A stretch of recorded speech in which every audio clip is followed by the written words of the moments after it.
আসসালামু আলাইকুম। আজকে আমরা দেখব কম্পিউটারের যে কোনো ফোল্ডার লক করবেন কিভাবে। যে ফোল্ডার লক করতে চান সেই ফোল্ডারের ওপর মাউসের রাইট বাটন ক্লিক করে প্রপার্টিজ অপশনে ক্লিক করবেন। আমাদের সামনে একটা বক্স ওপেন হবে। বক্সের সিকিউরিটি অপশনে ক্লিক করবেন। এরপরে অ্যাডমিনিস্ট্রেটরস ডেস্কটপে সিলেক্ট করে এডিট অপশনে ক্লিক করবেন। এরপরে আবার অ্যাডমিনিস্ট্রেটর ডেস্কটপ সিলেক্ট করে ডেনাই বক্সের সবগুলো টিক মার্ক দিয়ে অ্যাপ্লাইয়ে ক্লিক করবেন। এরপরে ইয়েসে ক্লিক করবেন। এরপরে ওকেতে ক্লিক করবেন। এরপরে ওকেতে ক্লিক করবেন। আপনাদের ফোল্ডারটি লক হয়ে যাবে। এইটা আবার আনলক করবেন কিভাবে? সেম প্রসেসে মাউসের রাইট বাটনে ক্লিক করে প্রপার্টিজ অপশনে ক্লিক করবেন।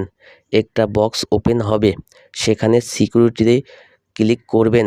এরপরে অ্যাডমিনিস্ট্রেশন ডেস্কটপ সিলেক্ট করে এডিট অপশনে ক্লিক করবেন।